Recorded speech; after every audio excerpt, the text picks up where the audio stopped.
आज हम हिंदी साहित्य के इतिहास में आदिकाल के इतिहास के अंतर्गत रासो साहित्य की प्रसिद्ध रचना बीसलदेव रासो के विषय में पढ़ेंगे।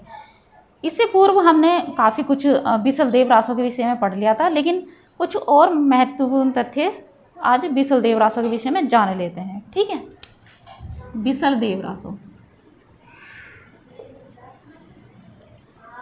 देव रासो रचनाकार कौन है, सभी जानते हैं, नरपति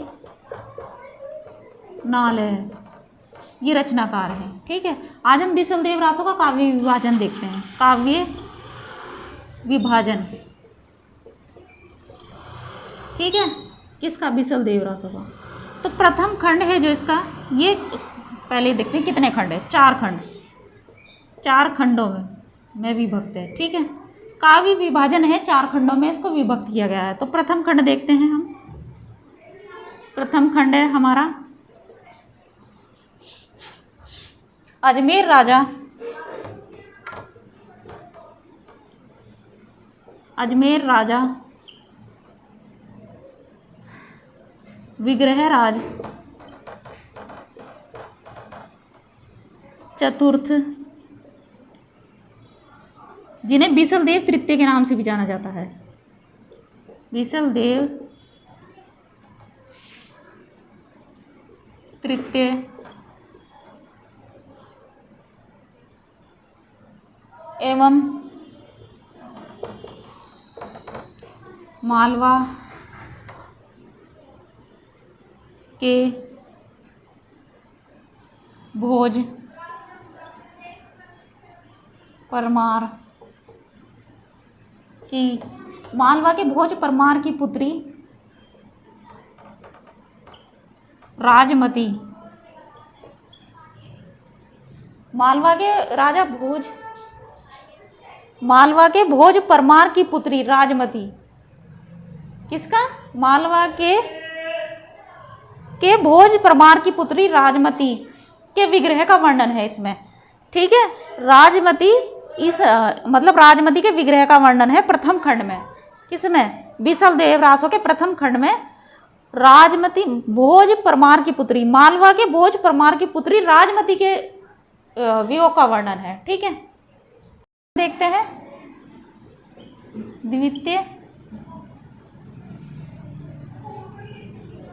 द्वितीय खंड। इसमें है रानी के किसी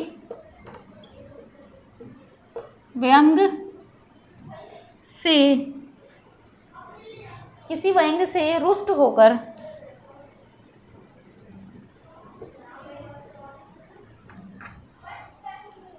राजा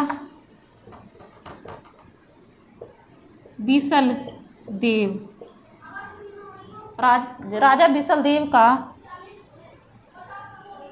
उड़ीसा चले जाना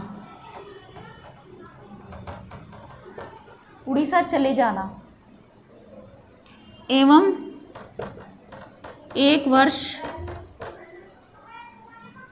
12 महीने तक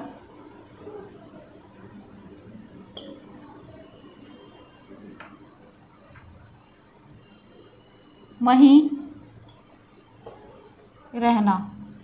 ठीक है, यह वर्णन है और ये पेपर में आया हुआ प्रश्न है। ठीक है, आप चेक कर लेना इसको, ये पेपर में आया हुआ प्रश्न है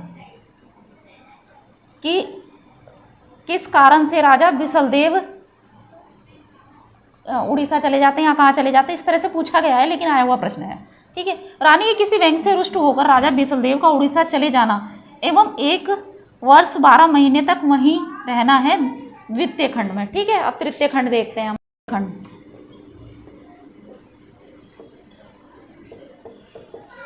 इसमें है राजमती के विरह का वर्णन है, इसमें राजमती के विरह का वर्णन है तृतीय खंड में, और राजा बीसलदेव का उड़ीसा से वापस लौटने का वर्णन है तृतीय खंड में। ठीक है, बीसलदेव रासो के तृतीय खंड में राजमती के विरह का और राजा बीसलदेव का उड़ीसा से वापस लौटने का वर्णन है। ठीक है, चतुर्थ खंड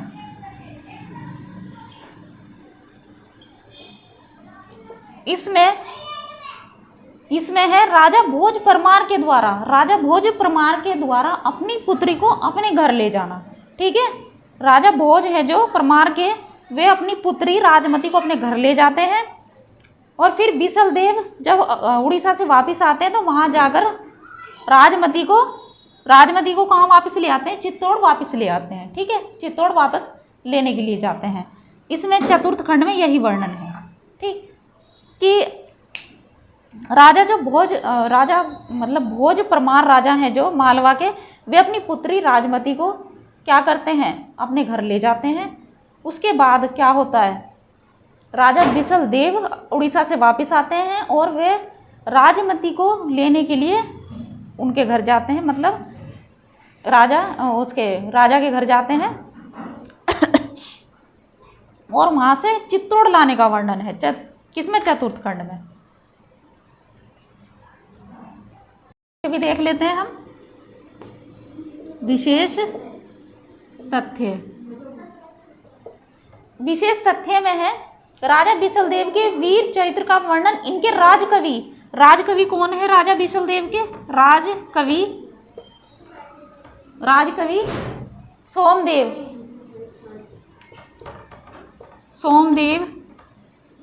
राजकवि सोमदेव है बिसल देव राजा के। ठीक है, तो राजकवि सोमदेव के द्वारा रचित संस्कृत नाटक, इनके द्वारा सोमदेव के द्वारा रचित है संस्कृत नाटक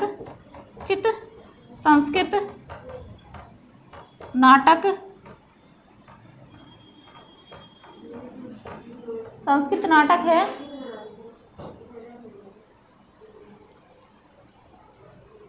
ललित विग्रहराज। क्या नाम है उसका? ललित विग्रहराज। ठीक है,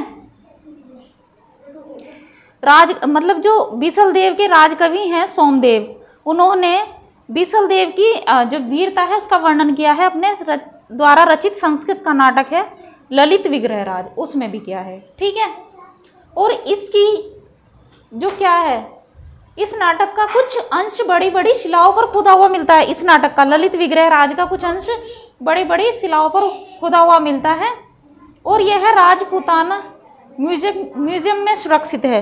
ये ललित विग्रहराज राजपूतान म्यूजियम में सुरक्षित है। ठीक है, यह मात्र कितना? 100 पृष्ठों का लघु ग्रंथ है। ललित विग्रहराज केवल 100 पृष्ठों का ग्रंथ है। ठीक है, कितने? 100 पृष्ठों का ग्रंथ है, लघु ग्रंथ इसको हम बोल सकते हैं। इसमें सभी जगह वर्तमान काल का वर्णन किया गया है, वर्तमान समय का वर्णन है ललित विग्रहराज में। ठीक है, यह काव्य ग्रंथ नहीं है, इसे केवल गाने के लिए रचा गया था। यह काव्य ग्रंथ नहीं है, इसे केवल गाने के लिए लिखा गया था, रचा गया था, मतलब इसकी रचना की गई थी। ठीक, इसमें साहित्यिक भाषा का प्रयोग नहीं होकर राजस्थानी, ब्रज एवं मध्य प्रदेश की भाषा का प्रयोग हुआ है। इसमें साहित्यिक भाषा नहीं है, राजस्थानी, ब्रज और मध्य प्रदेश की भाषा का इसमें वर्णन है, मतलब ललित विग्रहराज में। ठीक है, इसकी रचना शैली कैसी मानी जाती है? पिंगल शैली मानी जाती है ललित विग्रहराज की। ठीक, इसका जो रस प्रधान है वह है श्रृंगार रस, इसका प्रधान रस है। किसका? ललित विग्रहराज का। ठीक है, तो ये हमारी बिसल देव रासो आज पूर्ण हो गई है। ठीक है।